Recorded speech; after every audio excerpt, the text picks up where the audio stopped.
Welcome everyone to my coaching tip for today. We started off in the garden doing the filming a few minutes ago, but I was competing with a Dunnock and a Wren, which were certainly more powerful than me, so we come back in the garage again.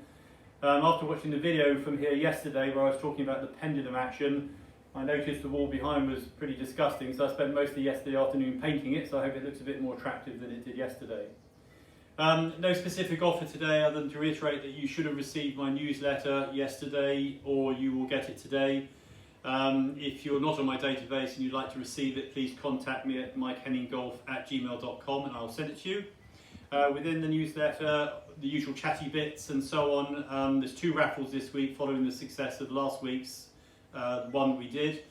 There's a coaching package this week which is valued at £295 and the shop credit up to £500 as the first prize if we get enough takers, so you may well want to flutter on that. Obviously it's incumbent on me to keep my business ticking over, so I'll keep coming up with ideas, and I hope within the newsletter you'll find something either in the product listing or the raffles or something that you may find appealing to support. So thank you for that. A golf fact for today, the Ryder Cup, which I'm not sure whether it's going to be played this year or not, I hope it will be. Who has won the most points in the history of the Ryder Cup? Give that some thought. At the end of this video I'll give you the answer. Try not to use the internet to help you. I think most of you will probably get this anyway. Right, the coaching tip for today.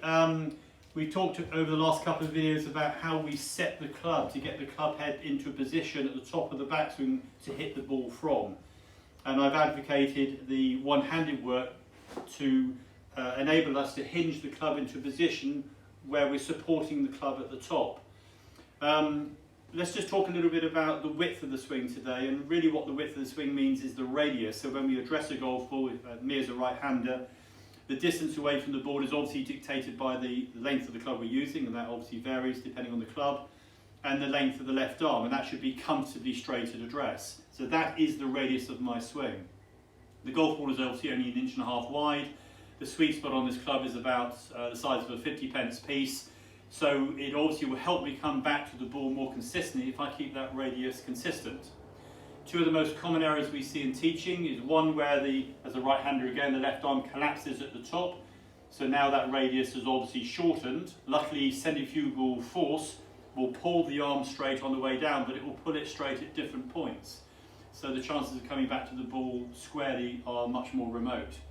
The other big issue we see is what we call the flying right elbow, where the right elbow at the top of the backswing is too high. Unless we then recover that, the club is then going to come from an outside plane, and that obviously causes all sorts of issues. So to create the right width, in my opinion, it's not a case of trying to keep the left arm straight. In fact, actually, the more we push the club away, and if we create too much width on the way back, at some point it has to rebound. And we see an awful lot of customers or pupils with their first takeaway being too wide, and at the top of the backswing it rebounds and it collapses and it causes what we call a flail, which I'll come on to another time. Again, if we go back to one-handed work, if I can do this in the garage, and if I hinge that to the top of the backswing where it's most comfortable, and then if I put my left hand on, I've created all the width I need, the width between my hands and my spine. The left arm is now comfortably straight. If that right arm works behind the body, which actually hurts in the right shoulder, and it pulls it out of its socket, and I then try to put my left arm on, well, obviously it's got to break to get to that position, so the whole positioning of that then is wrong.